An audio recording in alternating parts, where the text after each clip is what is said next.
பிரியமான சகோதர சகோதரிகளே, நாங்கள் அனைவரும் அமர்ந்து கொள்வோம். அவருடைய சமூகத்திலே தேவரை ஆராதித்தோம், தேவனை நாமத்தை மகிமைப்படுத்தினோம். இந்த வேளையிலும் தேவனுடைய வார்த்தையை தியானிக்கும்படியாய் அவருடைய சமூகத்துக்கு நாங்கள் வந்திருக்கிறோம். எனவே இந்த நாளிலும் கூட கர்த்தர்களோடு பேசுவாராக.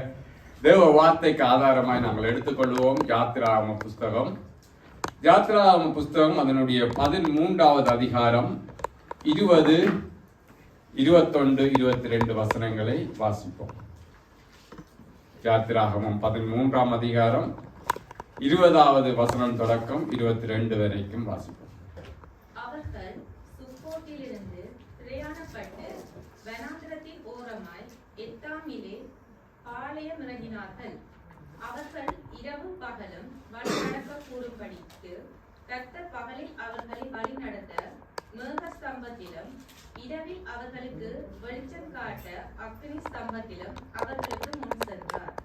பகலிலே மேக ஸ்தம்பமும் இரவிலே அக்னி ஸ்தம்பமும் ஜனங்களிடத்திலிருந்து விலகி போகவில்லை.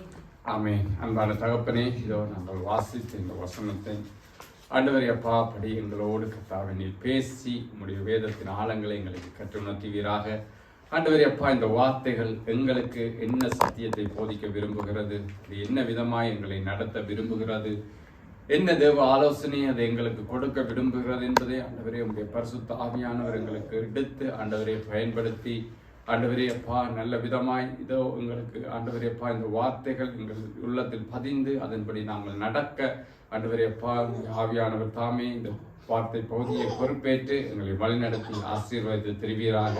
கர்த்தராகிய இயேசு நாமத்தினால நன்றி கூறி செபிக்கிறோம், வார்த்தைக்காக ஒப்பு கொடுத்து செபிக்கிறோம் நல்ல தகப்பனே. ஆமென், ஆமென்.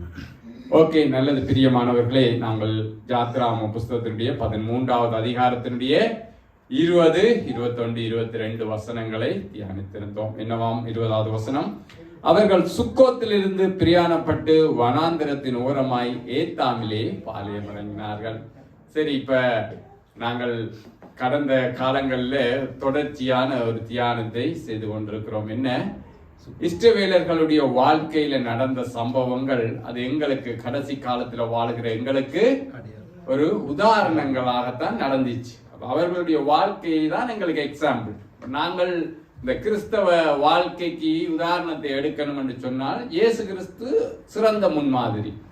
ஆனால் நாங்கள் இயேசு கிறிஸ்துவை தவிர வேறு உதாரணங்களை எடுக்க வேண்டும் என்று சொன்னால் நாங்கள் எடுக்கக்கூடிய ஒரு நல்ல இடம் எது? பழைய ஏற்பாட்டு புஸ்தகம். ஏனென்று சொன்னால் அங்கேதான் இஸ்ரவேலர்களுடைய வாழ்க்கை வரலாறு முழுவதுமாய் நிறைந்திருக்கிறது. அப்ப அதிலிருந்து தான் நாங்கள் உதாரணங்களை எடுத்து ஜனங்களுக்கு காட்ட முடியும். அதான் சரியான ஒரு முறைமையும் கூட. பிரசங்கங்களால் தானே நாங்கள் தாவீதை பாருங்கள், ஆபிரகாமை பாருங்கள், மோசேயை பாருங்கள் என்று சொல்லி இஸ்ரவேலர்களைத்தான் உதாரணமாய் காட்டுவோம். இஸ்ரவேலர்களுடைய வாழ்க்கையில் நடந்த சம்பவங்களைத்தான் உதாரணங்களை காட்டி பிரசங்கங்களை செய்வோம். அப்ப அதுக்குரிய ஆதார வசனம் என்னென்று சொன்னால் அவர்களுடைய வாழ்க்கையில சம்பவித்தது எல்லாமே எங்களுக்கு ஒரு எக்ஸாம்பிள். அப்ப அவர்கள் தான் எங்களுக்கான ஒரு உதாரணமான வாழ்க்கையை வாழ்ந்தவர்கள். அதுல நல்லதும் உண்டு, கூடாததும் உண்டு, எல்லாமே மிக்ஸ்டப்பா இருக்கும். அப்ப அதுல இருந்து நல்லது எது, கூடாதது எது, இது ஏன் இப்படி நடந்தது என்பதை நாங்கள் தியானித்து அறிந்து கொள்ள வேண்டும் பிரியமானவர்களே. சரி, இப்ப நாங்கள் இந்த 20வது வசனத்திலே வாசித்தோம். என்ன? அவர்கள் சுக்கோத்திலிருந்து பிரயாணப்பட்டு வனாந்திரத்தின் ஓரமாய் ஏத்தாமிலே பாளையம் இறங்கினார்களாம். சரி, ஓகே. இப்ப கனகாலம் ஆயிட்டது இதனுடைய கடைசி பகுதியை நாங்கள் தியானிச்சு. அப்ப நீங்கள் எவ்வளவு ஞாபகம் வைத்திருப்பீங்கள் என்றது தெரியல. பாருங்கள், நாங்கள் முதல் தியானித்திருந்தோம். கர்த்தர் நம்முடைய ஓங்கிய கரத்தினாலும் பலத்த புயத்தினாலும் 10 விதமான வாதைகளை எகிப்திலே நடப்பித்து இஸ்ரவேல் ஜனங்களை அந்த தேசத்திலிருந்து விடுவித்தார் என்று சொல்லி கர்த்தர் 9 அதிசயங்களை அந்த தேசத்துல நடப்பித்தார். அதன் மூலமாய் இஸ்ரவேலின் தேவர், அதாவது எகிப்தின் தேவர்களை காட்டிலும் இஸ்ரவேலின் தேவன் உன்னதமான தேவன் என்பதை அவர் அந்த ஜனங்களுக்கு காண்பித்தார். எகிப்தியருக்கும் காண்பித்தார், இஸ்ரவேலர்களுக்கும் காண்பித்தார். அது மட்டுமல்ல, 10வது வாதையான அந்த தலைச்சம்புள்ளை வாதை, அதன் மூலமாக தேவன் எகிப்தினுடைய அந்த தலைப்பிள்ளை என்கின்ற பார்வோனுடைய அந்த அதிகாரத்தை அவர் நிர்மூலம் பண்ணினார் என்று சொல்லி நாங்கள் பார்க்கிறோம் பிரியமானவர்களே. பாருங்கள், அப்ப அதிலே அங்கே ஒரு பஸ்கா ஆடு அடிக்கப்படுகிறதை நாங்கள் தியானித்தோம். அப்ப அந்த பஸ்கா ஆட்டினுடைய இரத்தம் தான் அந்த இஸ்ரவேலர்களை அவர்களுடைய அந்த சங்காரத்திலிருந்து காத்து அந்த வாதை நடந்த பிறகு அவர்கள் புறப்பட்டு போனார்கள் என்று சொல்லி நாம் பார்க்கிறோம். அப்ப தேவனுடைய ஓங்கிய கரம், பலத்த புயம், அற்புதம், அதிசயம், இது எல்லாம் மூலமாக தேவன் எங்களோடு இடைப்படுகிறார். எங்களுடைய சாட்சிகளை கேட்டால் ஒவ்வொருத்தருக்கும் ஒவ்வொரு சாட்சி இருக்கும். அப்ப அந்த அற்புதங்கள், அடையாளங்கள், தேவன் நடத்தி கொண்டு வந்த விதங்கள் எல்லாம் எதை நோக்கி எங்களை கொண்டு வரும் என்று சொன்னால் அவருடைய இரத்தத்தை நோக்கி, அந்த ஆட்டுக்குட்டியானவருடைய அந்த பஸ்கா ஆட்டினுடைய இரத்தத்தை நோக்கி எங்களை கொண்டு வரும். அந்த பஸ்கா ஆட்டினுடைய இரத்தம் தான், அந்த கர்த்தராகிய இயேசு கிறிஸ்துவனுடைய கல்வாரி இரத்தம் தான் எங்களை விடுதலையாக்கும். பிரியமானவர்களே, அப்ப நாங்கள் கர்த்தர் எங்களை சுகத்தில் வியாதியிலிருந்து சுகம் கொடுத்தார், அந்த ஆபத்திலிருந்து காத்தார், இந்த ஆபத்திலிருந்து காத்தார் என்கிற சாட்சிகளினால நாங்கள் விடுதலையாகவில்லை. கர்த்தராகிய இயேசு கிறிஸ்துவனுடைய இரத்தத்தினாலே நாங்கள் விடுதலையாக்கப்பட்டோம். இஸ்ரவேலர்களும் ஓங்கிய புயம், பலத்த கரம், 10 விதமான வாதைகள், அடையாளங்களினாலே அவர்கள் விடுவிக்கப்படவில்லை. அந்த பஸ்கா ஆட்டினுடைய பலி இரத்தத்தினாலே அவர்கள் விடுதலை செய்யப்பட்டார்கள். அப்ப இஸ்ரவேலர்கள் எகிப்திலே எந்த பகுதியிலே இருந்தார்கள் என்று சொன்னால் ராம்சேஸ் என்கின்ற பகுதியிலே அவர்கள் குடியிருந்தார்கள். அந்த ராம்சேஸ் எப்படிப்பட்ட இடம்? செழிப்பான இடம். அது ஏது, அதாவது நைல் நதிக்கரையாக இருக்கிற ஒரு பகுதி. அப்ப எகிப்தினுடைய அந்த வளமைக்கு காரணமே, எகிப்து செழிப்பா இருக்கிறதுக்கு முக்கியமான காரணமே அது ஒரு வனாந்தர தேசம்தான். ஆனாலும் அதை செழிப்பாய் வைத்திருக்கிறது அந்த நைல் நதி தான். அப்ப அந்த எகிப்திலே எந்த பகுதிகள் எல்லாம் நல்ல முன்னேறின பகுதிகளா இருக்கும் என்று சொன்னால் நைல் நதியை ஒட்டி இருக்கிற அந்த பகுதிகள் தான் நல்ல முன்னேற்றம் அடைந்த பகுதிகளா இருக்கும். பிரியமானவர்களே, அப்ப அந்த ராம்சேஸில் இருந்துதான் கர்த்தர் இஸ்ரவேல் ஜனங்களை புறப்பட பண்ணினார். ஒரு செழிப்பான இடத்திலிருந்து தான் அவர்கள், செழிப்பான இடத்துல இருந்தாலும் அவர்கள் என்னத்திற்கே இருந்தார்கள்? அடிமைத்தனத்துக்குள்ளதான் இருந்தார்கள். இப்ப நாங்களும் பாருங்கள், உலகத்துல செழிப்பாய்த்தான் இருப்போம். உலகத்தினுடைய சந்தோஷங்கள், உலகத்தினுடைய எல்லா காரியங்களையும் அனுபவிக்க முடியும். இன்றைக்கு உலகத்தில் இருக்கிறவர்கள் ஏன் கிறிஸ்துவ நண்பண்டையில வருகிறார்கள்? இல்லை, கிறிஸ்தவன் தான் நாங்க சொல்கிறோம் மெய்யான சந்தோஷம், நித்திய ஜீவனை கொடுக்கிறது, மெய்யான விடுதலையை கொடுக்கிறது, பரலோக மேன்மையை கொடுக்கிறது. அதற்குள்ள வாங்க, கர்த்தராகிய இயேசு கிறிஸ்துவனுடைய அன்பை ருசி பாருங்கள், அவர்களுடைய இரத்தத்துக்குள்ள வாங்க, அது உங்களுக்கு பாதுகாப்பு என்று சொன்னால் ஏன் ஜனங்கள் ஏற்றுக்கொள்கிறார்கள்? இல்லை, ஏன் ஏற்றுக்கொள்கிறார்கள்? இல்லை, சொல்லுங்களேன். இப்பதான் நான் சொன்னேன், இப்ப நீங்க போயிட்டு உங்களோட சகோதரத்துக்கோ யாருக்கோ சுவிசேஷம் சொன்னா ஏனையா அவங்க வர்றாங்க இல்லையா? நீங்க சொல்றீங்க இது நல்ல இடம், நித்திய ஜீவன் இங்கதான் உண்டு, வாழ்வு தருகிற வசனம் எல்லாம் இங்கதான் உண்டு, உங்களுக்கு நித்திய ஜீவன் ஷுவர் சொல்லிட்டா உண்டு, கர்த்தராகிய இயேசு கிறிஸ்துவை விசுவாசிக்கிற எல்லாருக்கும் பாவ மன்னிப்பு உண்டு, ரட்சிப்பு உண்டு, அவர் பரலோகத்தில் உங்களை கொண்டு போய் சேர்க்கிறார் என்று சொல்லுகிறீர்களே, ஏன் விசுவாசித்து வருகிறார்கள்? இல்லை, தங்களுடைய தேவர்களை விட்டு வர முடியல. ஒரு பாயிண்ட். அதனாலதான் அவர் எகிப்திலே அத்தனை தெய்வங்களையும் அடித்தார், தான் தெய்வன் என்றதை காட்டுகிறது. வெளிப்பாடு வரையில. ஓகே, அதைத்தானே நீங்க கொடுக்குறீங்க. அவங்களுக்கு தெரியல இயேசுவை, ஆனா நீங்க சொல்றீங்க இயேசு நல்லவர், இயேசு வல்லவர், விடுதலை ஆக்குவார், அவருடைய இடத்துனா அப்பயும் ஏன் விசுவாசிக்கிறாங்க? இல்ல, ஏன்னா அவங்க ராம்சேஸ்ல இருக்கிறாங்க. என்னதான் அடிமைத்தனத்துக்குள்ள இருந்தாலும், என்னதான் நெருக்கத்தில் இருந்தாலும், என்னதான் கூக்குரலோட இருந்தாலும், என்னதான் மன்றாட்டோட இருந்தாலும் எங்க இருக்கிறாங்க? ராம்சேஸ்ல, செழிப்பான இடத்துலதான் இருக்கிறாங்க. பிரியமானவர்களே, இந்த உலகத்தினுடைய செழுமை அவர்களிடத்துல இருக்கிறபடினால்தான் அவர்களுக்கு கூக்குரல் உண்டு, கண்ணீர் உண்டு, இது காட்டி ஜெபிங்க, அது காட்டி ஜெபிங்க, இந்த கஷ்டம் அந்த கஷ்டம். உங்களுடைய சகோதரங்கள் ரட்சிக்கப்படாதவர்கள் உங்களுக்கு தெரியும், அவங்களுக்குமே தெரியும் கஷ்டங்கள், போராட்டங்கள் உண்டு. ஆனா நீங்க அதெல்லாம் இடத்துல இருந்து விடுதலை பெற இயேசு இடத்துல வாங்கன்னு சொன்னா வர்றாங்க. இல்லையே, ஏன்னு சொன்னா ராம்சேஸ்ல குடியிருக்கிறார்கள். ராம்சேஸ் செழிப்பான பகுதி. அப்ப அவர்களால ஏன் பெற முடியல என்று சொன்னால் ராம்சேஸை விட்டு வர விருப்பம் இல்லை, உலகத்தை விட்டு வர அவர்களுக்கு விருப்பம் இல்லை. பிரியமானவர்கள், அவர்களுடைய தேவர்களை, அவர்களுடைய கலாச்சாரத்தை, அவர்கள் பின்பற்றுகிற காரியங்களை, அவர்கள் அனுபவிக்கிற வசதிகள் எதையும் விட்டு வர விருப்பம் இல்லை. அப்ப கர்த்தராகிய இயேசு கிறிஸ்துவை நாங்கள் பின்தொடர விருப்பம் உண்டு என்று சொன்னால் விரும்புகிற மனதா இருக்கிற யாருமே ராம்சேஸை விட்டு புறப்பட்டுத்தான் ஆக வேண்டும். நான் ராம்சேஸ்ல இருந்து கொண்டே, சில பேர் சொல்லுவார்கள் நாங்கள் ராம்சேஸ்ல இருந்து கொண்டே கர்த்தரை ஆராதிப்போம். சில பேர் சேர்ச்சுக்கு வருவாங்க, இதண்டுவாங்க, ஜெபிப்பாங்க, கொள்ளுவாங்க, நீங்க ஞானஸ்தானம் விடுங்க, கர்த்தருக்குள்ள வாங்க என்று சொன்னா வர மாட்டார்கள். அது பரவாயில்ல, நாங்க இங்க இருந்து கொண்டே கர்த்தரை ஆராதிப்போம். அப்ப ராம்சேஸ்ல இருந்து கொண்டு தேவனை ஆராதிக்க முடியுமா? முடியாது. அதனாலதான் கர்த்தர் சொல்லுகிறார், என் ஜனங்களை எகிப்திலிருந்து ஆராதனை செய்யும்படியாக அனுப்பிவிடு என்று சொல்லுகிறார். பிரியமானவர்களே, பாருங்கள், அந்த வளமான ராம்சேஸ் என்கின்ற இடத்திலே இருந்த ஜனங்களை தேவன் விடுதலையாக்கி கொண்டு எங்கே கொண்டு வருகிறார்? சுக்கோத்துக்கு கொண்டு வருகிறார்.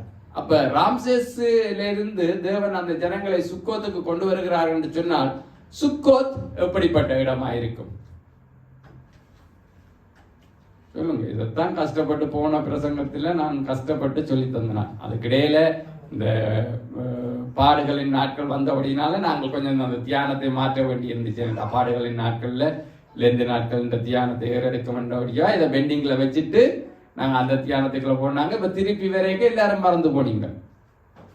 கிட்டத்தட்ட வேதத்தினுடைய அடிப்படைகள் இது. அப்ப நாங்க அடிப்படையே சரியா புரிஞ்சிருக்கணும். அதை எப்பயுமே எங்களுடைய மனசுல வச்சிருக்கணும்.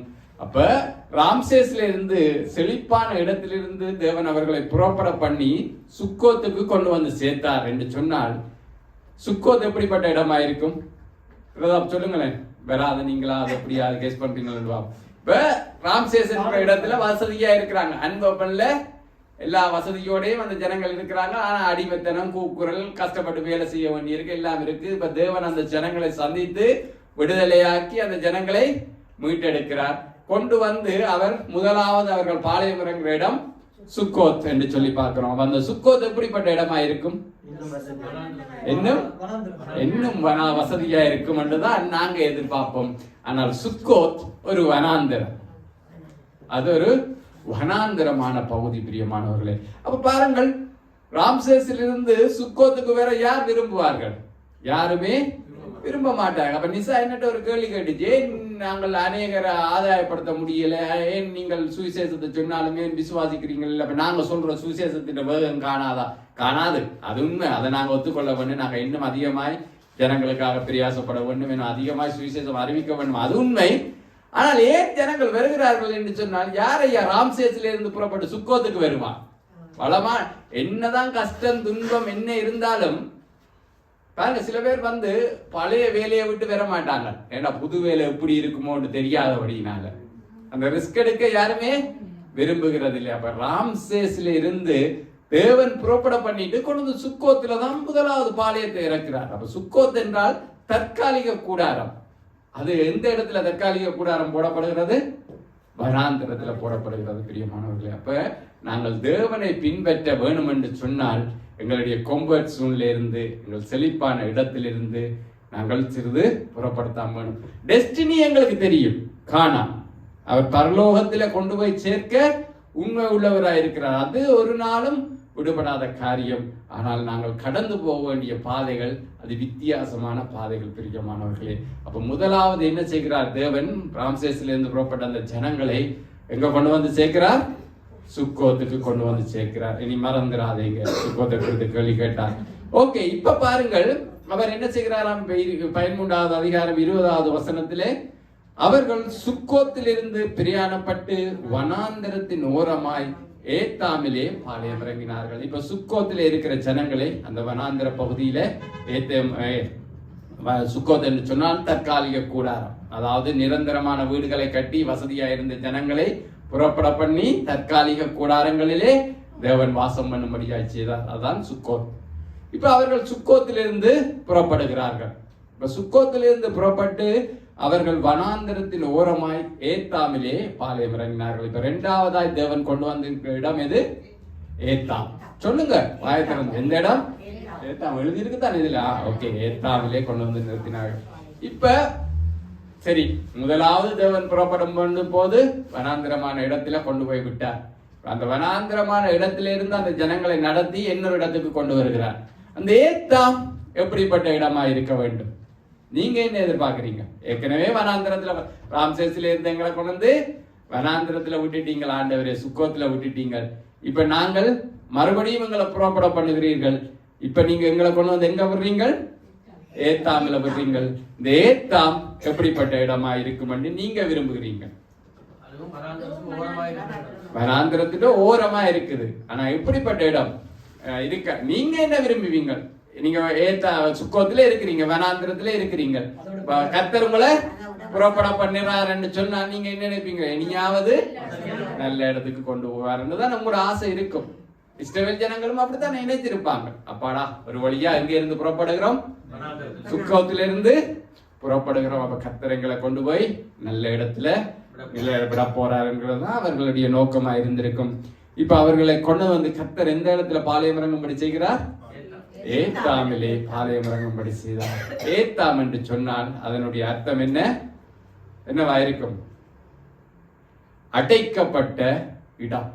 முதல்ல வனாந்தரமான இடத்துல கொண்டு வந்து விட்டார். இப்ப அங்கே இருந்து நடத்தி கூட்டி வந்து எங்க வர்றார்? வனாந்தரமாவது பரவாயில்ல, எங்கேயாவது சித்தி ஓடலாம்.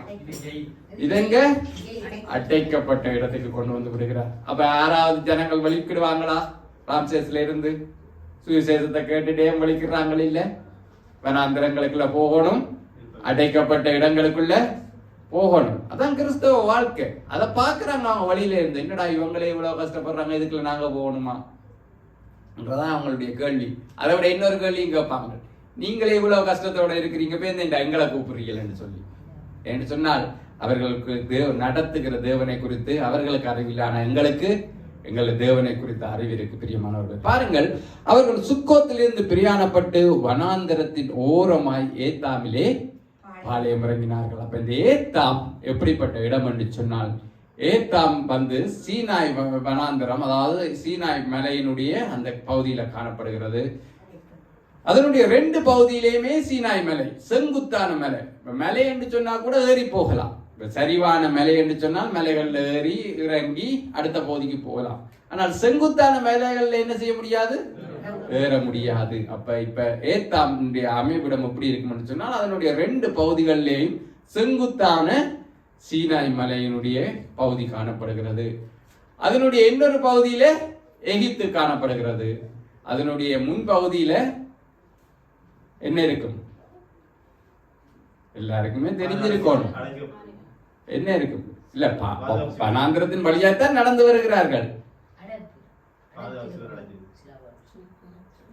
அதற்கு முன்பாகத்தான் செங்கடல் இருக்குது. பிரியமானவர்களே, எகிப்த கடற்கரை எப்ப பார்த்தாலும் செங்கடலை நீர் புலந்தீர், செங்கடலை புலந்தீர், புலந்தீர் புலந்தீர் என்று எல்லா நேரமும் பாடுகிறோம். எகிப்திலிருந்து புறப்படுகிற ஜனங்களுக்கு முன்பாக இருக்கிறது செங்கடல். இப்ப பாத்தீங்கன்னு சொன்னால் ஏத்தாமிலே கொண்டு வந்து தேவன் விடுகிறார். ஏத்தாம சுத்தி சுத்தி பார்த்தாலும் அந்த ஜனங்கள் எப்படி இருக்கும்? என்னடா இது, இந்த பக்கம் செங்குத்தான மேல, அந்த பக்கம் செங்குத்தான மேல, இங்கால எகிப்து, அங்கால கடல். இப்ப எகிப்துக்கும் திரும்பி போக இல்லாது. என்ன பிரச்சனை?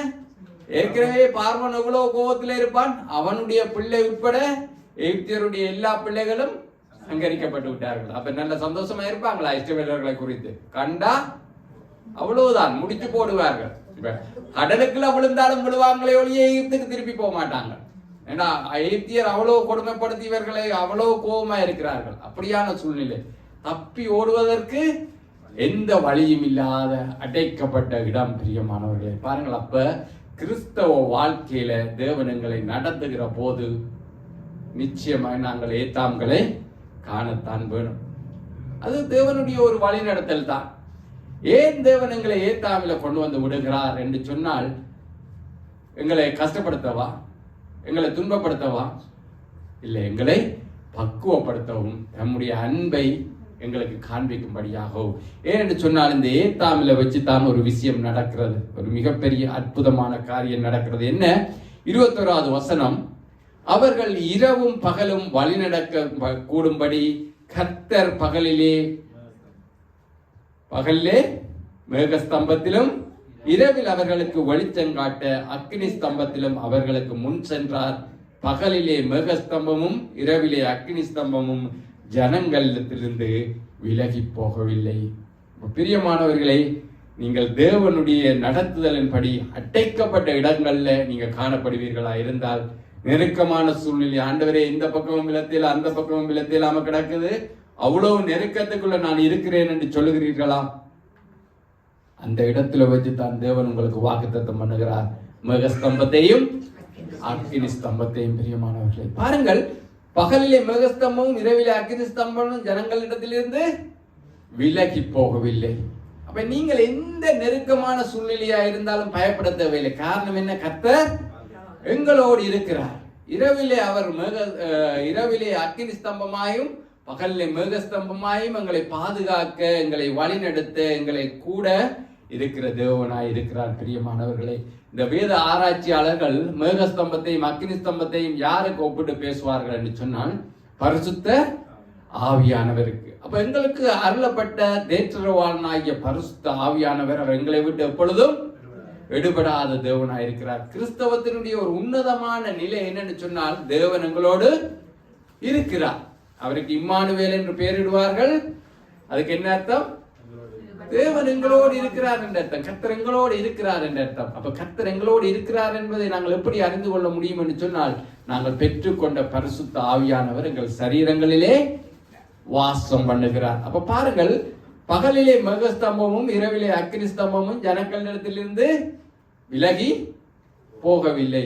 சரி, இப்ப நான் ஒரு கேள்வி கேட்கிறேன். இஸ்ரவேல் ஜனங்கள் 40 வருஷமாக வனாந்திரங்களில் நடந்தார்கள். அந்த ஜனங்கள் 40 வருஷமும் தேவனுக்கு பிரியமானபடியா நடந்து கொண்டார்கள்?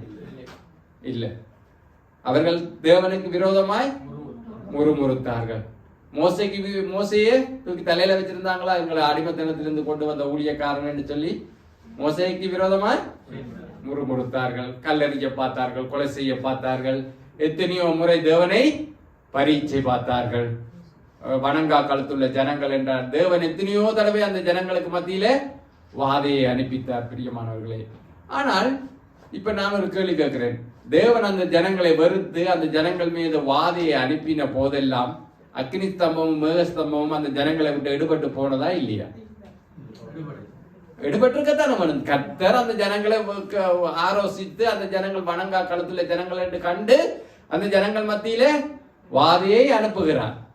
ஆனாலும் மேகஸ்தம்பமும் அக்னி ஸ்தம்பமும் அந்த ஜனங்களை விட்டு எடுபட்டு போகவில்லை. பிரியமானவர்களே, அப்ப நாங்கள் பெற்றுக்கொண்ட பரிசுத்த ஆவியானவரும் எங்களை விட்டு ஒருபோதும் எடுபட்டு போக மாட்டார். அவர் எங்களை ஒருபோதும் விட்டு விலக மாட்டார். அப்ப இன்றைக்கு எப்படி பிசாசானவன் எங்களுடைய உள்ளங்கள்ல கொண்டு வந்த எண்ணத்தை போடுகிறான் என்று சொன்னால், நாங்கள் செய்கிற அக்கிரமங்கள் பாவங்களின் நிமித்தமாக தேவன் எங்களை கைவிட்டு விட்டார், தேவன் எங்களிடத்திலிருந்து எடுபட்டு போய்விட்டார் என்று சொல்லுகிற எண்ணத்தை பிசாசானவன் எங்களுடைய உள்ளத்தில் விதைக்க பார்ப்பான். பிரியமானவர்களே, அப்ப பாருங்கள், ஜனங்கள் பாவம் செய்கிற போது தேவன் அந்த ஜனங்களை சிட்சிக்கிறது, தண்டிக்கிறது, அவர்களை கடிந்து கொள்கிறது, அவர்களை வனாந்திரத்தில் அலைய விடுகிறதான காரியங்கள் என்னத்தை செய்தாலும் அவர் அக்கினி ஸ்தம்பத்தையும் மேகஸ்தம்பத்தையும் அந்த ஜனங்களுடைய மத்தியிலிருந்து எடுத்து போடவில்லை. அப்படித்தான் பிரியமானவர்களே, இன்றைக்கு அநேகருக்குள்ள எங்களுக்குள்ளே கேள்வி வரும். நான் இவ்வளவு காரியம் செய்கிறேனே, இவ்வளவு மீறுதல் செய்கிறேனே, இவ்வளவு அக்கிரமம் செய்கிறேனே, அப்ப பரிசுத்த ஆவியானவர் என்னை விட்டு போய்விடுவாரா என்கிற கேள்வி வரும். பிரியமானவர்களே, அதற்கு நாங்கள் தயங்கவே தேவையில்லை. காரணம், இஸ்ரவேலர்களை விட்டு எடுபடாத அந்த மேகஸ்தம்பமும் அக்னி ஸ்தம்பமும் அந்த ஜனங்களுக்கே, அந்த வணங்கா களத்துள்ள ஜனங்கள் மத்தியிலேயே, தேவனை பரீட்சை பார்த்த ஜனங்களின் மத்தியிலேயே அது எப்படி இருந்துச்சோ அதை போல பரிசுத்த ஆவியானவர் எங்களுக்குள்ளே எப்பொழுதும் வாசம் செய்வார். அப்ப நாங்கள் செய்கிற பாவங்கள், நாங்கள் செய்கிற காரியங்கள் என்ன செய்யும் என்று சொன்னால் அவரை துக்கப்படுத்தும், அவரை செயற்பட விடாதபடி செய்யும். அவர் மிகுந்த துக்கத்தோடையும் எங்களுக்குள்ளதான் இருப்பார், மிகுந்த வேதனையோடும் எங்களோட தான் இருப்பார். செயற்பட முடியாதவராய் நாங்க வச்சிருப்போம். எங்களுக்குள்ள இருக்கிற பரிசுத்த ஆவியானவரை நாங்க தான் செயற்பட விடாம வச்சிருப்போம். அவர் எங்களுக்குள்ளதான் இருப்பார். ஆனா நாங்க என்ன செய்து வச்சிருப்போம்? பல பேருக்கு, நான் உட்பட சொல்றேன், நான் பல பேருடைய வாழ்க்கையில பரிசுத்த ஆவியானவர் கோமா ஸ்டேஜ்ல தான் இருக்கிறார். ஏன்? பரிசுத்த ஆவியானவர்களை செயற்பட முடியாதா? அவர்கிட்ட வல்லமை இல்லையா? இல்ல, நாங்க செயற்பட விடாம வச்சுக்கோ. எங்களுடைய பாவங்கள், எங்களுடைய மீறுதல்களை அவரை துக்கமடைய செய்து, யாராவது துக்கமா இருந்தா, அப்படி இப்ப புஷ்பராணி அண்டி நிசாந்தன் உங்களை துக்கப்படுத்தி போட்டு, அம்மா எனக்கு பிரியாணி செய்துதாண்டா, உடனே செய்து கொடுப்பீங்களா? கோவத்துல இருக்கிறீங்க, துக்கத்துல இருக்கிறீங்க, வேதனையில இருக்கிறீங்க, இயலாமையில இருக்கிறீங்க. அப்ப நீங்க என்ன செய்ய மாட்டீங்க? செயற்பட மாட்டீங்க. பரிசுத்த ஆவியானவரை நாங்க துக்கப்படுத்தி வேதனைப்படுத்தி அவரை நாங்க செயற்படாம செய்து விட்டோம் என்று சொன்னால் அவர் உள்ளுக்குள்ளதான் இருக்கிறார். ஆனாலும் அதுக்காக நிசாந்தம் கோவப்படுத்திட்டாரு, நீ எனக்கு பிள்ளையும் இல்ல அம்மாவும் இல்லை என்று விட்டு போவீங்களா? இல்ல. ஆனா பேருந்து நிசாந்தன் அதை சீர்படுத்தி செய்து போட்டு இந்த பிள்ளை பிரியாணி கேட்டது என்று சொல்லி கொஞ்சம் நாள் போய் சமாதானம் இல்லாம ஆனோன்னு அன்னைக்கு பிரியாணி கேட்டவனே என்று சொல்லி சந்தோஷமா செய்து கொடுப்பீங்களா? இல்லையா? அதான் ஆவியானவருடைய செயல். நீங்க துக்கப்படுத்தும் போது அவர் செயற்படாமல் அவர் தொழிற்பட முடியாமல் ஆவியினுடைய வரங்கள் ஆவியினுடைய வல்லமைகள் எங்களுக்குள்ள செயற்பட முடியாதபடி போகும் பிரியமானவர்களே. ஆனால் அவர் மறுபடியும் நாங்கள் அவரிடமாய் திரும்பி தேவ ஆவியானவருடைய வல்லமையை கேட்டு நிற்கிற போது சந்தோஷமாய் செயற்படுவார். அப்பொழுதுதான் மாற்றங்கள் உண்டாகும். நாங்கள் ஆவியானவரை துக்கப்படுத்தி எங்களுடைய பாவங்களும் எங்களுடைய மீறுதல்களும் ஆவியானவரை எங்களை விட்டு திரத்தாது, ஆனால் அவரை செயற்படுத்த விடாதபடி செய்துவிடும் பிரியமானவர்கள். அதனாலதான் நாங்கள் எச்சரிக்கையாக இருக்க வேண்டும். அப்ப பாருங்கள், நீங்கள் ஏத்தாமிலே இருக்கிறதை குறித்து ஒருபோதும் கவலைப்படாதீர்கள். காரணம் என்ன? பகலிலே மேகஸ்தம்பமும் இரவிலே அக்னி ஸ்தம்பமும் அந்த இடத்துல வைத்து தான் வாக்குத்தத்தம் பண்ணும். நான் என்னுடைய வாழ்க்கையில அனுபவிச்சதை தான் சொல்லுகிறேன் பிரியமானவர்களே. நெருக்கமான சூழ்நிலையில நாங்கள் நிற்கிற போதுதான் கர்த்தருடைய அன்பு பெரிதாய் விளங்கும். அனுபவிச்சவர்கள் அப்பதான் எங்களுக்கு தெரியும் கர்த்தர் எங்களோட இருக்கிறார் என்று சொல்லி. அந்த நெருக்கமான சூழ்நிலை, நாங்க விசாலமா இருக்கிற போது நல்ல நண்பர்களோட சந்தோஷமா இருப்போம், எல்லாம் செய்வோம், அது செய்வோம், இது செய்வோம், சாட்சி ஒன்று சொல்லுவோம், சேர்ச்சுக்கு ஒழுங்கா போக மாட்டோம் நல்ல விசாலத்துல வச்சா. ஆனா நெருக்கத்துல கஷ்டத்துல அந்த ஏத்தாமில கொண்டு வந்து தேவனங்களை நிறுத்துகிற போது நாங்கள் அப்பத்தான் உணர்வோம் கர்த்தர் என்னோட இருக்கிறார் என்பதை. அதுக்காண்டி தான் சில வேளைகள்ல தேவனங்களை ஏத்தாமுக்கு நடத்த வேண்டி இருக்குது என்று சொன்னா, ஏத்தாம் எங்களை தேவனோடு கிட்டி சேர பண்ணும். அங்கதான் மேகஸ்தம்பமும் அக்னிஸ்தம்பமும் எங்களுக்கு வாக்குத்தத்தம் பண்ணப்படும் பிரியமானவர்களே. அப்ப கவலைப்பட தேவையில்லை. அது வெளியாக்களுக்கு விளங்காது. வெளியில இருந்து பாக்குறவன் என்ன நினைப்பான், என்னடா சுக்கோத்துல கொண்டு விட்டுட்டா, இவன் முதல்ல ரசிக்கப்படுறதுக்கு முன்ன நல்லா இருந்தவனே இப்ப பார்த்தா இவ்வளவு கஷ்டமா கிடக்குது, இவ்வளவு நெருக்கமான நிலையில போயிருக்கிறான் என்று அவன் நினைப்பான். ஆனால் எங்களுக்கு தான் தெரியும் தேவன் எங்களோடு இருக்கிறார் என்கிற அந்த சந்தோஷமான அனுபவம் எங்களுக்கு தான் தெரியும் பிரியமானவர்களே. இப்ப பாருங்கள், 14வது அதிகாரத்துக்கு வந்தோம் என்று சொன்னால் அதனுடைய 1-2 வசனங்களை வாசியுங்கள். 14வது அதிகாரம் அதனுடைய 1-2 வசனங்கள்.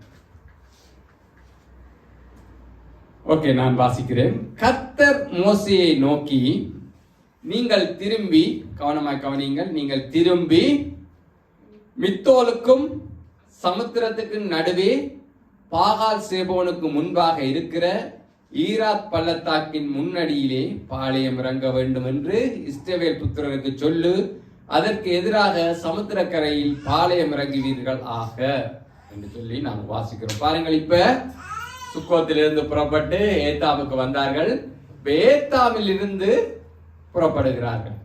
ஏத்தாமில் இருந்து புறப்பட்டு தேவன் அவர்களை மறுபடியும் இன்னொரு இடத்துக்கு கொண்டு போகிறார். எங்கே கொண்டு போகிறார் என்று சொன்னால், பாருங்கள் இது எப்படி இந்த இடம் சொல்லப்பட்டிருக்கு பாருங்கள். மித்தேலுக்கும் சமுத்திரத்துக்கு நடுவே பாகால் சேபோனுக்கு முன்பாக இருக்கிற ஈரோத் பள்ளத்தாக்கு. எவ்வளவு தெளிவான அடையாளம். என்ன நாங்க சொல்லுவோமே, அந்த சர்ச்சுக்கு முன்னால ஒரு நீல கலர் கேட் போட்டு இருக்கும், அதுக்கு உள்ளால வந்தீங்கன்னு சொன்னா அப்படி வலது பக்கம் திரும்பினோடனே அந்த கட்டிடம் தெரியும். அந்த மாதிரி மிக தெளிவாக இந்த அடையாளம் கொடுக்கப்படுகிறது. எங்க போகும்படியாக அந்த இடம் என்ன, எங்க போய் பாளையம் இறங்க சொல்லுகிறார்?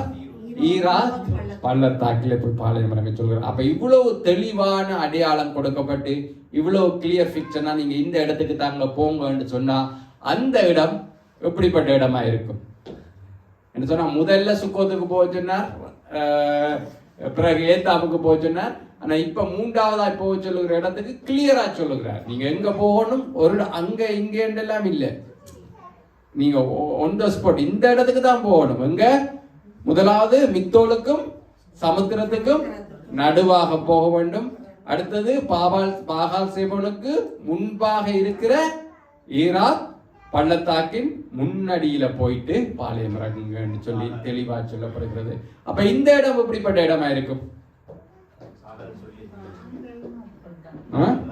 இப்பதான் டவுட் ஆகுறாங்க என்ன எல்லாருக்கும், எதுக்கு என்னதை சொல்லுவோம். சரி, இப்ப நாங்கள் கொஞ்சம் கொஞ்சமா இந்த இடங்களை விளக்கி பார்ப்போம். நீங்கள் திரும்பி மித்தோலுக்கு, அதே திரும்ப சொல்லுகிறார் இல்ல, அப்படி இல்ல, அவர்களோட டிரெக்ஷனை மாத்த சொல்றேன். ஏன்னு சொன்னால் இவர்கள் எங்க நிக்கிறார்கள் என்று சொன்னால், எங்க நிக்கிறார்கள்? இப்ப ஏத்தாமில நிற்கிறார்கள். ஏத்தாமின் வழியாய் இவர்கள் வனாந்தரத்தின் வழியாக நடந்தார்கள் என்று சொன்னால், அப்படியே அந்த வனாந்தர பகுதிகளாய் நடந்தார்கள் என்று சொன்னால், செங்கடல் உங்களுக்கு மேப்ல தெரியுமா? செங்கடல் எப்படி இருக்குன்னு சொல்லி இந்த செங்கடல் இப்படித்தான் இருக்கும். அதாவது ஆப்பிரிக்காவுக்கும் அந்த ஆசியாவுக்கும் இடையில இப்படி இருக்கும். இப்படியான ஒரு வெட்டு மாதிரி தான் இருக்கும்.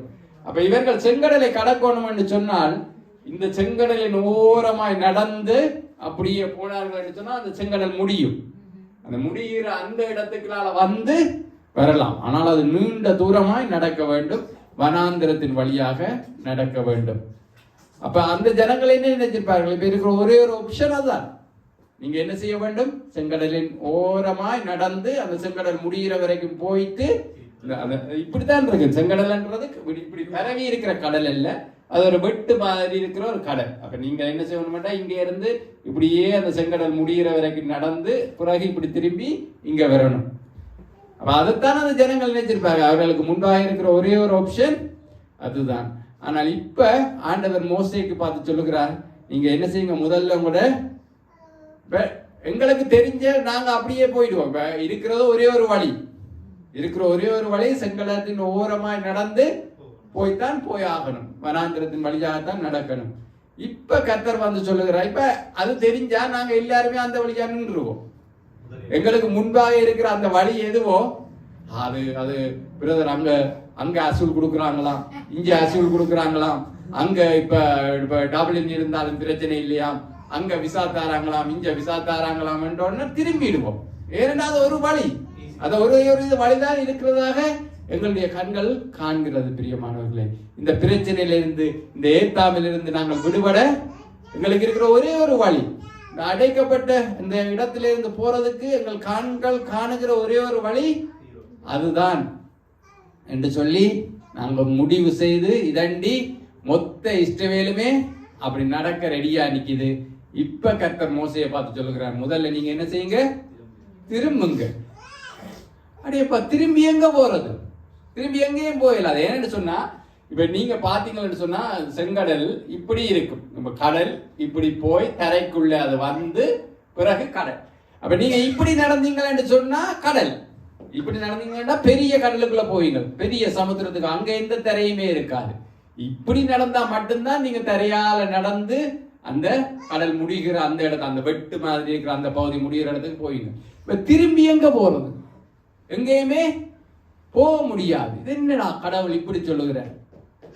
சில வேளைகள்ல கர்த்தர் சொல்லுகிற காரியத்தை கேட்டா எங்களுக்கு அப்படித்தான் இருக்கும். இன்னும் ஆண்டவரே நான் இவ்வளவு நெருக்கத்துல இருக்கிறேன், நீங்க என்னடா பார்த்தா திரும்ப சொல்றீங்களே, எங்க திரும்புறது? எந்த பக்கத்திலேயுமே திரும்ப முடியாது. இருக்கிற ஒரே ஒரு வழி இதுதான் என்று சொல்லி நீங்க சொல்லுவீங்க. இப்ப ஆண்டவர் சொல்ற, இல்ல இல்ல, நீங்க முதலாவது என்ன செய்யுங்க, திரும்புங்க. முதல்ல எங்களுடைய வழிகள், எங்களுடைய மனதில் தோன்றுற யோசனைகள், இல்ல மற்றவங்க எங்களுக்கு கொடுப்பாங்களே அதுதான் நல்ல யோசனை, நீங்க அப்படி செய்யுங்க இப்படி செய்யுங்க, அதையெல்லாம் விடுங்க. கர்த்தருடைய சத்தத்துக்கு செவி கொடுங்க. கர்த்தர் சொல்லுகிறார், முதலாவது நீங்க என்ன செய்யுங்க, திரும்பி. இப்ப பாருங்கள், மித்தோலுக்கும் சமுத்திரத்துக்கும் நடுவே என்று சொல்லப்படுகிறது. முதலாவது அந்த பொசிஷன் என்னவா, மித்தோலுக்கும் சமுத்திரத்துக்கும் நடுவில். அப்ப இந்த மித்தோல் என்றால் என்ன என்பதை நாங்கள் முதலாவது அறிஞ்சு கொள்ள வேண்டும். மித்தோல் என்று சொன்னால் பிரியமானவர்களே, அது ஒரு காவல் கோபுரம். மித்தோல் என்று சொன்னால் வாட்சிங் டவர். இப்ப யாரால அமைக்கப்பட்ட காவல் கோபுரம்?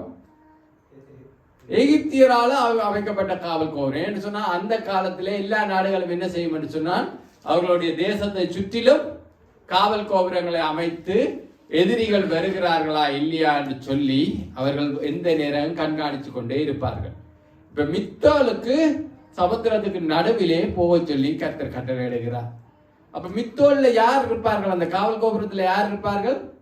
எகிப்தினுடைய போர் வீரர்கள் இருப்பார்கள். அப்ப அந்த போர் வீரர்கள் என்ன செய்வார்கள் என்று சொன்னால் அதற்கு கிட்ட போனோன்னு இவங்களை கண்டுருவாங்க. அப்ப அந்த காலத்துல அப்படித்தான் செய்வார்கள். என்ன செய்வார்கள் என்று சொன்னால், காவல் கோபுரங்கள் தேசத்தை சூழ அமைக்கப்பட்டிருக்கும். ஏதாவது ஒரு இடத்துல எகிப்தியர்கள் வந்தார்கள் என்று அறிந்தால் அவர்கள் என்ன செய்வார்கள் என்று சொன்னால், அந்த காவல் கோபுரத்துக்கு மேல நெருப்பை கொளுத்துவார்கள். அப்ப அந்த நெருப்பினுடைய புகை பெரிதாய் எழும்பி பரவும். அப்ப அதை பார்த்தோன்னே அந்த தேசத்துல இருக்கிற ராணுவ வீரர்களுக்கு தெரியும் எதிரி எந்த இடத்துக்கு வந்திருக்கிறான்னு சொல்லி. ஏன்னா அவர்களுக்கு தெரியும் எந்தெந்த இடத்துல காவல் கோபுரம் இருக்கு, எந்த இடத்துல இருந்து புகை வந்தா எதிரி எந்த இடத்துல நிற்கிறான் என்று தெரிஞ்சு உடனடியாக அந்த இடத்துக்கு வருவார்கள். இப்ப கர்த்தர் சொல்லுகிறார், நீ எங்க போன்னு சொல்லி, மித்தோலுக்கும் சமுத்திரத்துக்கு நடுவாக. இன்னும் ஆண்டவரே உங்களுக்கு பைத்தியமானதான் இங்க பண்ணாங்க. எகிப்தியருடைய கைக்கு தப்பி இப்பதான் வெளியில வந்து அவங்க கண்டா என்ன நிலைமையோட பயத்தோட நாங்க ஓடிக்கொண்டிருக்கிறோம். நீங்க எங்க போய் சொல்றீங்க? மித்தோளுக்கு போய் சொல்றோம். அவங்களுடைய கண்களுக்கு முன்பாக போய் சொல்றீங்க. கண்களுக்கு முன்பாக போனாலும் பரவாயில்ல, அவங்க காட்டி கொடுத்துருவாங்க நாங்க இங்கதான் நிக்கிறோம்னு சொல்லி. அப்படியான ஒரு இடத்துக்கு போக சொல்றீங்க. நீங்க மித்தோளுக்கும் சமுத்திரத்துக்கு நடுவே போக சொல்கிறார். அது மட்டுமல்ல, பாகால் சேபோனுக்கு முன்பாக இருக்கிற ஈராத் பள்ளத்தாக்கு. அது என்ன பாகால் சேபோன்? அது பாகால் என்ற பெயரோட கலந்து வந்தாலே உங்களுக்கு தெரியும். பாகால் சேபோன் என்று சொல்லப்படுகிறது எகிப்தியருடைய ஒரு கடவுள் தான். அது எந்ததுக்கு விசேஷமான கடவுள் என்று சொன்னால் எகிப்தியருடைய யுத்த கடவுள்.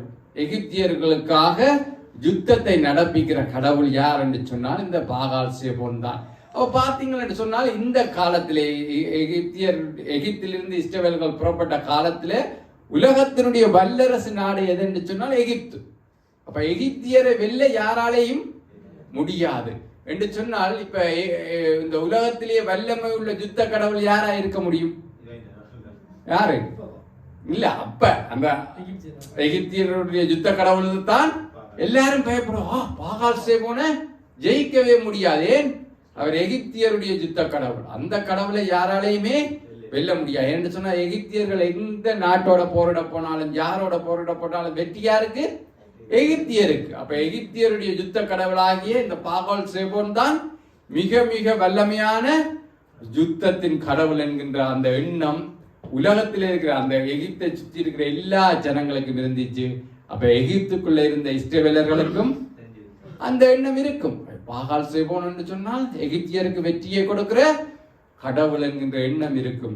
இப்ப ஆண்டவர் சொல்கிறார், நீங்கள் என்ன செய்யுங்கள்? பாகால் சேபோனுக்கு முன்பாக இருக்கிற அந்த ஈராத் பள்ளத்தாக்கிலே போயிட்டு என்ன செய்ய வேண்டுமா? ஈரோத் பள்ளத்தாக்கிலே பாளையம் இறங்க வேண்டும். ஈரோத் என்று சொன்னால் திறந்திருக்கிற வாய் என்ற அர்த்தம். என்னன்னு சொன்னா அந்த பள்ளத்தாக்கை பார்த்தால் ஒரு வாய் திறந்திருந்தால் எப்படி இருக்குமோ அப்படியான அமைப்பில் இருக்கிற ஒரு பள்ளத்தாக்கு. அதற்கு முன்பாக போய் நீங்கள் பாளையம் இறங்குங்கள் என்று சொல்லுகிறார். பிரியமானவர்களே, நாங்க போவோமா? ஏற்கனவே எங்களை கொண்டு வந்து சுக்கோத்துல விட்டீங்க, ஏத்தாமில விட்டீங்க. சரி, ஏத்தாமில தான் விட்டீங்க, பரவாயில்ல. இப்படியே வனாந்தரத்தின் ஓரமா நடந்தாவது செங்கடலை தாண்டுவோம் என்று வலிக்கிட்டா திரும்பி மித்தோளுக்கு போக சொல்றீங்களே. எதிரிகளுடைய கண்களுக்கு முன்பாக போக சொல்றீங்க. அவங்க எங்களை காட்டி கொடுத்துருவாங்க.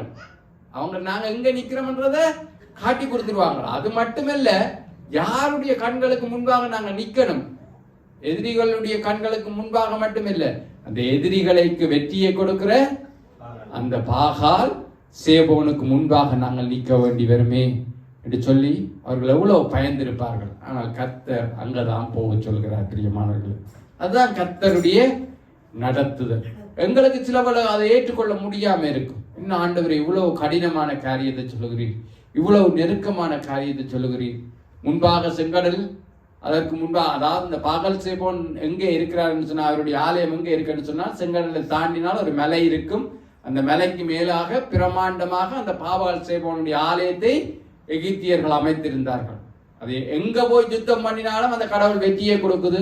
அந்த கடவுளுக்கு முன்பாக ஒரு யுத்தம் நடந்தால் அது என்ன செய்யும்? எகிப்தியருக்கு பெரிதான வெற்றியை பெற்றுக் கொடுக்கும். மீத்தோல்ல இருக்க, அதாவது மீத்தோல்ல இந்த காவல் கோபுரத்தில் இருக்கிறவர்கள் நிச்சயமா எங்களை காட்டி கொடுப்பார்கள். பார்வோனுடைய சேனை வந்தால் எங்களை பாகால் சேபோனுக்கு முன்பாக முழுவதுமாய் அழித்து போட்டு விடுவார்கள். தப்பி ஓடுகிற ஒரு வழியும் இல்லையே. முன்பாக என்ன? செங்கடல். இந்த ஜனங்கள் அப்படியான பயத்தோடு நெருக்கத்தோடு இருக்கிறார்கள். அப்பதான் கர்த்தர் சொல்லுகிறார், அப்பொழுது பார்வோன் இஸ்ரவேல் புத்திரரை குறித்து அவர்கள் தேசத்திலே திகைத்து திரிகிறார்கள், வனாந்தரம் அவர்களை அடைத்து போட்டது என்று சொல்லுவான். ஆகையால் பார்வோன் அவர்களை பின்தொடரும்படி நான் அவர் இருதயத்தை கடினப்படுத்தி நானே கர்த்தர் என்பதை எகிப்தியர் அறியும்படிக்கு பார்வோனாலும் அவனுடைய எல்லா இராணுவத்தாலும் மகிமைப்படுவேன் என்கிறார். அவர்கள் அப்படியே செய்தார்களாம். இஸ்ரவேலர்கள் அப்படியே செய்தார்கள். அப்ப இப்ப எங்களுக்கு விளங்கணும், அந்த இஸ்ரவேல் ஜனங்கள் புறப்பட்டு வனாந்திரத்தில் அலைந்து திரிகிறார்கள். பெரிதான வனாந்திரம். எந்த இடத்துல அவர்கள் சரியாய் நிற்கிறார்கள் என்றதை கண்டுபிடிச்சு எப்படி பார்வோன் வந்தான்? எப்படி வந்தான்? இப்பதான் சொன்னேன், மித்தோல்ல இருக்கிறவர்கள் என்ன செய்திருப்பார்கள்? நெருப்பை கொளுத்தி இருப்பார்கள். அதனுடைய புகை எழும்பி வந்த உடனே தெரிஞ்சிருக்கும் பார்வோனுக்கு இவர்கள் எங்க நிற்கிறார்கள், மித்தோலுக்கு முன்பாக நிற்கிறார்கள். அப்ப அதனாலதான் பார்வோன் திட்டம் பண்ணினான். ஜனங்கள் என்ன செய்கிறார்கள், வனாந்திரத்துல அலைஞ்சு திரிகிறாங்க. ஏன்னு சொன்னா சரியா போகணும்னா இவங்க அப்படியே வனாந்திரத்தை அந்த செங்கடல ஓரமா நடந்துதான் கடந்திருக்க வேண்டும். இவங்களே மித்தோலுக்கு வரணும் என்று சொன்னா இடம் தெரியாம சுத்தி திரிகிறாங்க. வனாந்திரம் இவர்களை அடைத்து போட்டது என்று சொல்லி நீங்க இப்ப இந்த வாசித்தீர்கள் என்று சொன்னா 5வது வசனத்திலே 9வது வசனம் வரைக்கும் வாசித்தீர்கள் என்று சொன்னால் பார்வோன் தன்னுடைய பெரிதான சேனையை கூட்டிக் கொண்டு எத்தனை ரதங்களோடு 600 ரதங்களா, பிரதானமான 600 ரதங்கள். ரதம் சும்மா சின்ன சின்ன ரதம் இல்ல, பிரதானமான 600 ரதங்களோட அவன் புறப்பட்டு தன்னுடைய பெரிதான சேனையோடு இஸ்ரவேல் ஜனங்களை பின்தொடர்ந்து வருகிறான். பிரியமானவர்களே பாருங்கள் 10வது வசனத்திலே 14ஆம் அதிகாரம் 10வது வசனத்திலே இப்பதான் எங்களை மாதிரி இஸ்ரவேல் ஜனங்கள் மாறுகிறாங்க. பார்வோன் சமீபித்து வருகிறதை இஸ்ரவேல் புத்திரர் தங்கள் கண்களை ஏறெடுத்து பார்த்து எகிப்தியர் தங்களுக்கு பின்னே வருகிறதை கண்டு மிகவும் பயந்தார்கள். அப்பொழுது இஸ்ரவேல் புத்திரர் கர்த்தரை நோக்கி கூப்பிட்டார்கள். அன்றியும் அவர்கள் மோசேயை நோக்கி, எகிப்திலே பிரேத குழிகள் இல்லை என்றோ, வனாந்தரத்திலே சாகும்படிக்கு எங்களை கொண்டு வந்தீர். நீர் எங்களை எகிப்திலிருந்து புறப்பட பண்ணினதால் எங்களுக்கு இப்படி செய்தது என்ன? நாங்கள் எகிப்திலே இருக்கும் போது நாங்கள் எகிப்தியருக்கு வேலை செய்ய எங்களை சும்மா விட்டுவிடும் என்று சொன்னோம் அல்லவா? நாங்கள் வனாந்திரத்தில் சாகிறதை பார்க்கலும் எகிப்தியருக்கு வேலை செய்கிறது எங்களுக்கு நலமாயிருக்கும் என்றார்கள். யார் சொல்லுகிறார்கள்? யார் சொல்லுகிறார்கள்? ஓங்கிய கரத்தினாலும் பலத்த புயத்தினாலும் மிக பெரிதான அடையாளங்களினாலும் அற்புதங்களினாலும் எகிப்தியருடைய தேவர்களை எல்லாம் அடித்து இவர்களை எகிப்தியருக்கும் இவர்களுக்கும் வித்தியாசத்தை உண்டு பண்ணி பார்வோனுடைய கையில் இருந்து விடுதலையாக்கி நடத்தி கொண்டு வந்த அந்த ஜனங்கள் தான் சொல்லுகிறார்கள், எங்களை ஏன் நீங்கள் புறப்பட பண்ணினீங்க? ரட்சிக்கப்பட்டு பரம ஈவை ருசி பார்த்து கர்த்தருடைய அன்பை ருசி பார்த்து சபையில இருக்கிற ஜனங்கள் தான் யாருக்கு விரோதமாய் முறுமுறுக்கிறார்கள்? தேவனுக்கும் ஊழியக்காரர்களுக்கும் விரோதமாக. சபையில நடக்குதா இல்லையா? நீங்களும் நானும் செய்கிறோமா இல்லையா? எல்லாரும் தான் செய்கிறோம். தேவனுக்கு விரோதம் நெருக்கம். பார்வோன் எங்களை தொடர்கிற போது, பார்வோனை காண்கிற போது, பிசாசையும் பிசாசனுடைய நெருக்கத்தையும் காணுகிற போது ஜனங்கள் என்ன செய்கிறார்கள்? தேவனுக்கு விரோதமாய் முறுமுறுக்கிறார்கள். கர்த்தருடைய ஊழியக்காரர்களுக்கு விரோதமாக. மோசேயை பார்த்து கேட்கிறாங்க, எகிப்திலே எங்களுக்கு பிரேத குழிகள் இல்லையென்றா இஞ்ச கூட்டி கொண்டு வந்த. அது மட்டுமில்ல, பாருங்கள் அவங்க என்னெல்லாம் சொல்லியிருக்காங்க, எகிப்தியருக்கு வேலை செய்யும்படியாக எங்களை விட்டு விடும். நாங்க சும்மா இருந்துறாங்க, இவங்க தான் எங்களை சுவிசேஷம் பண்ணி ஞானஸ்தானம் என்று சொல்லி எங்களை ஞானஸ்தானம் எடுக்க விட்டு இப்ப கொண்டு வந்து என்ன செய்யறாங்க, வராந்திரத்துல விட்டு எங்களை கொல்ல பார்க்கிறாங்க. நாங்க எகிப்தில அடிமையா தான் இருந்தோம், எகிப்தியருக்கு வேலை செய்து கொண்டுதான் இருந்தோம். ஆனாலும் எகிப்தில செத்தா எங்களுக்கு நல்லா இருந்திருக்கு. என்ன ரட்சிக்கப்பட்டு வந்தா பிறகு இப்படி நினைச்சீங்களா இல்லையா? இல்லையா? சும்மா போய் சொல்லக்கூடாது. நாங்க அங்க இருந்திருந்தா நல்லா இருந்திருக்குமே, தேவையில்லாம இங்க வந்து சேர்ச்சுக்கு வா, அங்க வா, இங்க வா கஷ்டப்படுத்தினதும் இல்லாம இப்ப என்ன இவ்வளவு நெருக்கம். கடவுளை என்ன கைவிட்டுட்டார் இந்த விஷயத்திலே என்று சொல்லி என்ன இப்ப கொஞ்ச நாளைக்கு முன்னால ஒரு ஆள் சொல்லிச்சு, வேலை கிடைக்கல என்னன்னு சொல்றாங்க. இல்ல, இந்த விஷயத்துல என்ன கடவுள் கைவிட்டுட்டார். ஏன்? வனாந்தரம், நெருக்கம், பார்வோன் தொடர்ந்து வருகிறான் என்று சொன்னா இது இம்பார்ட்டன்டான டைம்ல வேலை இல்லாம போயிட்டு கர்த்தர் செயற்படுறதா காணையில். கர்த்தர் தான் எங்களை கொண்டு வந்து மித்தோலுக்கு முன்பாக, கர்த்தர் நல்ல இடத்துல கொண்டே விடுவாருன்னு பார்த்தா மித்தோலுக்கு முன்பாகவும் பாகால் செய்யணும். இப்ப எகிப்தியர் பின்தொடர்ந்து வருகிறார்கள் சர்வ சேனையோடையும். இஸ்ரவேலருக்கு விரோதமாக யுத்தம் பண்ண எந்த இடத்துல வச்சு யுத்தம் பண்ண போகிறார்கள்? பாகால் சேவனுக்கு முன்பாக, எகிப்தியருடைய யுத்த கடவுளுக்கு முன்பாக அவர்கள் இஸ்ரவேலர்களை அழிக்க போகிறார்கள் என்று சொன்னால் அது எப்படிப்பட்ட வெற்றியா இருக்கும் என்று சொல்லி இஸ்ரவேலர்களுடைய மனதில் எவ்வளவு பயம் வந்திருக்கும். பாகால் சேவனுங்களை சும்மா விடாது. சில வேளைகளில் யோசிச்சு பாருங்கள், நாங்கள் ரட்சிக்கப்பட்ட பிறகு சில வேளைகளில் எங்களுடைய வாழ்க்கையில ஏதாவது ஒரு தீங்கான காரியங்கள் நடக்கிற போது ரட்சிக்கப்படாத உங்களுடைய சகோதரர்கள், உங்களுடைய உறவினர்கள் சொல்லியலும், இவன் இதையெல்லாம் விட்டுட்டு போனபடியா தான் இவனுக்கு இந்த நிலைமை, இந்த அடி. ரோமன் கத்தோலிக்கில இருந்து வந்தாக்களுக்கு சொல்ல இயலாது. நீங்க அங்கேயும் கிட்டத்தட்ட அதே மாதிரி வழிபாடு. ஆனா மற்ற மதங்கள்ல இருந்து வந்தவங்களுக்கு சொல்லுவாங்க, அந்த கோயிலை அப்படியே கைவிட்டுட்டான், இதை கைவிட்டுட்டான், அதை கைவிட்டுட்டான், அதனாலதான் எனக்கு இந்த நிலைமை என்று சொல்லி பாகால் சேபோனுக்கு முன்பாக எகிப்தினுடைய சேனை தொடர்கிறது. இந்த சூழ்நிலையில வனாந்திரம் முன்பாக சிவந்த சமுத்திரம், ஒன்றுமே செய்ய முடியாது. இப்ப எங்களுக்கு தெரியும் செங்கடல தேவன் பிளந்தாருன்றது எங்களுக்கு இப்ப தெரியும். எகிப்தியருக்கு தெரியும், அந்த இஸ்ரவேல் ஜனங்களுக்கு தெரியாது. எந்த வழியுமே இல்லை. எங்களை பார்வோனும் அவனுடைய சேனையும் எவ்வளவு கோபத்தோட வரும். ஏன்னா அந்த சேனையில வாருகிற எல்லாருடைய குடும்பத்திலையும் யாரோ ஒரு ஆள் இறந்து போச்சு. தலை முத்த பிள்ளை இறந்த எவ்வளவு கோபம், எவ்வளவு கவலை, எவ்வளவு கோபம் இருக்கு இஸ்ரவேலன் மேல. அவ்வளவு கோபத்தையும் காட்ட போகிறார்கள். அதுவும் யாருக்கு முன்பாக? பாகால் சேபோனுக்கு முன்பாக. எகிப்தியருக்கு யுத்தத்துல வெற்றியை வாரி வாரி கொடுக்கிற இந்த தேவனுக்கு முன்பாக அவர்கள் எங்களை சங்கரிக்க போகிறார்கள் என்ற போது அவர்களுக்கு அவ்வளவு பயம். மோசையை பார்த்து முறுமுறுக்கிறார்கள், நீங்க எகிப்திலேயே விட்டுருக்கலாம், இப்ப நாங்க வனாந்திரத்துல அழிஞ்சு போறோம் என்று சொல்லி 13வது வசனத்தை பாருங்கள். அப்பொழுது மோசே ஜனங்களை நோக்கி, பயப்படாதிருங்கள், நீங்கள் நின்று கொண்டு இன்றைக்கு கர்த்தர் உங்களுக்கு செய்யும் ரட்சிப்பை பாருங்கள். இன்றைக்கு நீங்கள் காண்கிற எகிப்தியரை இனி என்றைக்கும் காண மாட்டீர்கள். கர்த்தர் உங்களுக்காக யுத்தம் பண்ணுவார், நீங்கள் சும்மா இருப்பீர்கள் என்றார். அப்ப பிரியமானவர்களே, ஏத்தாமிலே எங்களோடு அடைக்கப்பட்ட இடங்களிலே, அடைக்கப்பட்ட ஸ்தலத்திலே, நெருக்கமான இடத்துல தேவன் எங்களோடு இருக்கிறார் என்று சொல்லி பார்த்தோம்.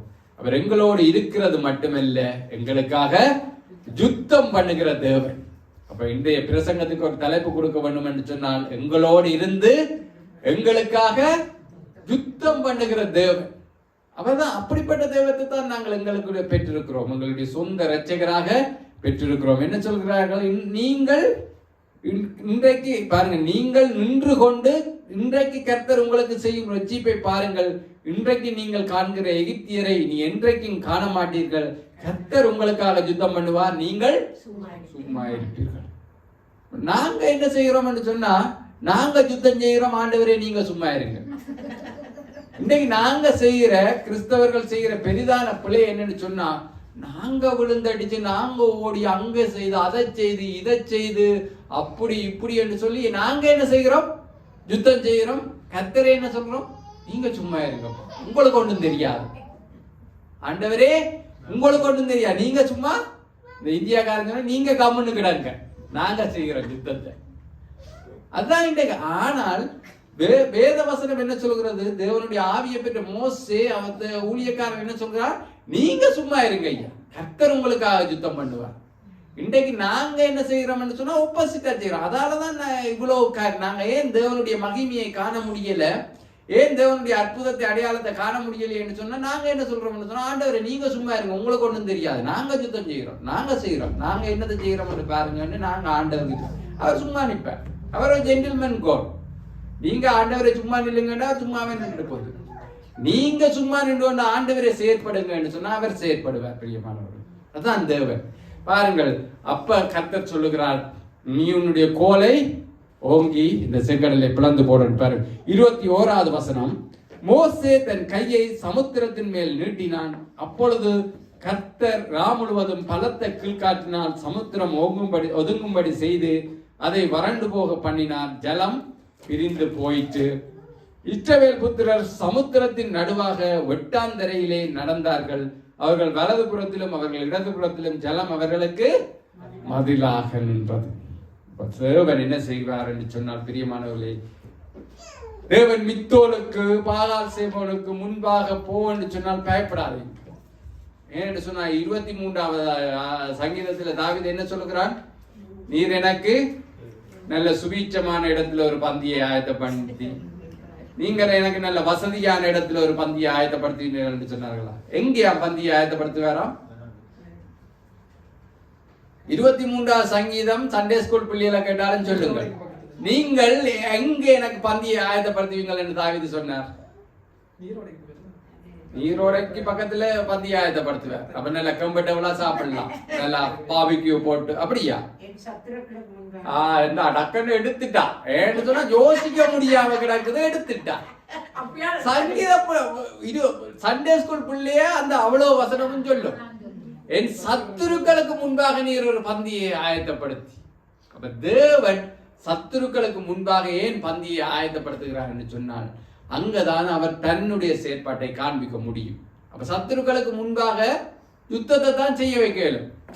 எதிரிகளுக்கு முன்பாக போயிட்டு சில வேளைகள்ல யாருக்கு முன்னால எங்களுக்கு ஏதாவது நல்லதை காண்பிக்கவே விருப்பம் இருக்காது. ஏன்னா அவங்க அவ்வளவு எரிஞ்சு புகஞ்சு போடுவாங்கன்னு சொல்லி.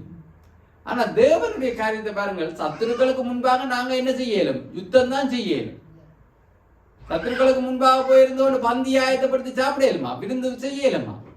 ஆனா தேவனுடைய நடத்தையை பாருங்கள். தாவீது தெளிவாக உணர்ந்தவராய் சொல்லுகிறார், நீ பந்தியை என்னுடைய வீட்டில ஆயத்தப்படுத்துகிறது இல்லை, நீ பந்தியை நான் என்னுடைய நண்பர்கள் மத்தியில ஆயத்தப்படுத்துகிறது இல்லை, நீ சத்துருக்களுக்கு முன்பாக பந்தியை ஆயத்தப்படுத்துகிறீர்.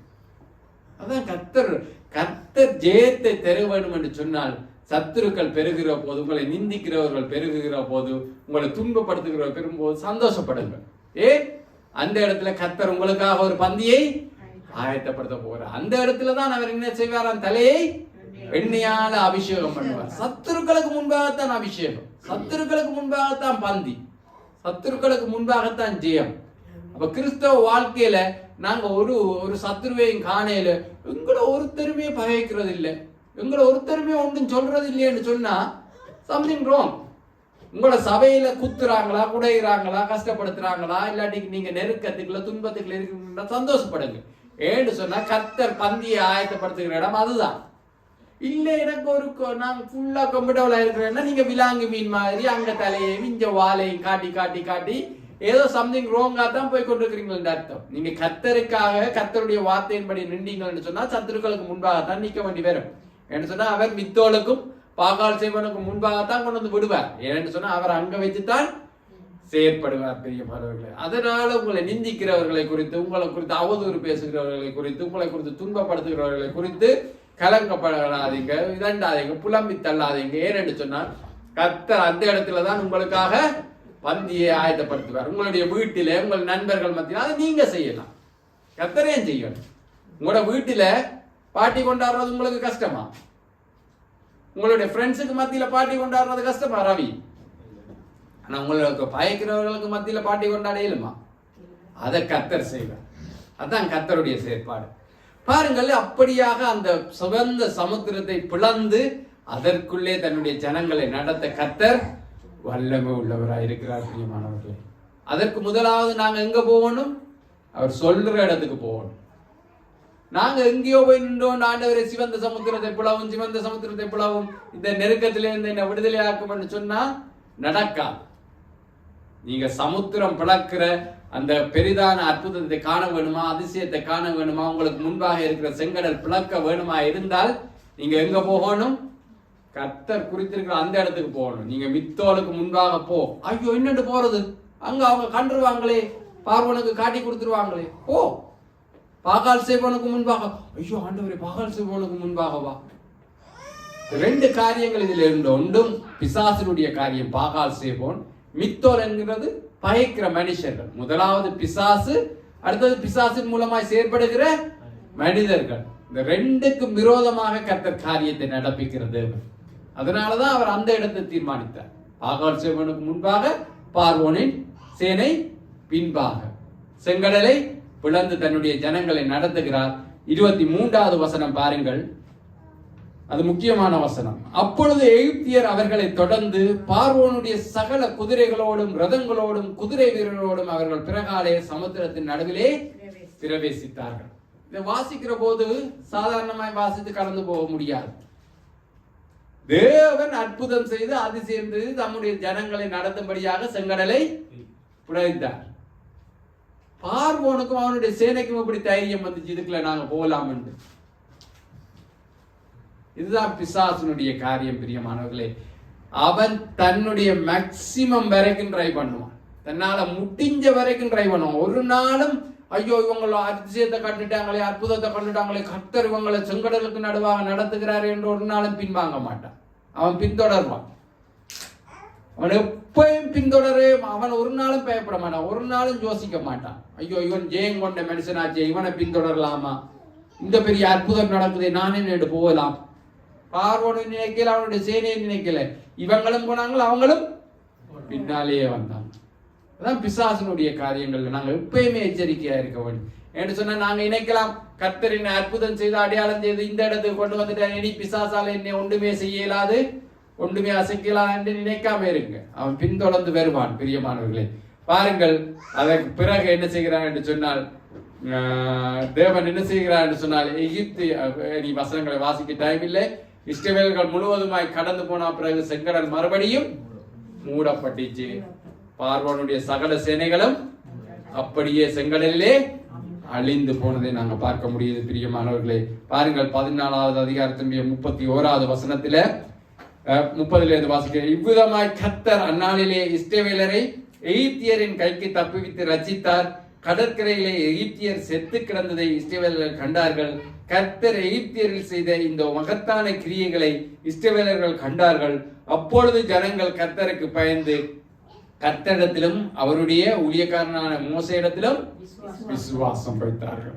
இவ்வளவு காரியம் செய்தும் விசுவாசம் வரையில, இப்ப தேவன் அவர்களை செங்கடலை பிளந்து அவர்களை நடத்தின பிறகுதான் என்ன செய்தார்களாம், விசுவாசம் வைத்தார்களாம். பரவாயில்லை, தேவன் அதையும் ஏற்றுக்கொள்வார். சில வேளைகள்ல சில பேருக்கு அற்புதத்தை அதிசயத்தை செய்து தான் அவர்களுடைய விசுவாசத்தை தேவனால வர்த்திக்கப்பட வேண்டி இருக்கும் என்று சொன்னாலும் செய்வார், பயப்படாதீங்க. ஆனால் நீங்கள் பாகால் சேவோனுக்கு முன்பாக நிற்கிறதை குறித்தோ பார்வோனுடைய சேனைக்கு முன்பாக நிற்கிறதை குறித்தோ ஒரு நாளும் பயப்படாதீங்க. சத்துருக்கள் பெருகிற போது சந்தோஷப்படுங்கள், உங்களை நிந்திக்கிறவர்கள் பெருகிற போது சந்தோஷப்படுங்கள். அந்த இடத்திலே உங்களுக்கான பந்தியை ஆயத்தப்படுத்தி தேவன் உங்களை போஷிக்க வல்லவராயிருக்கிறார்.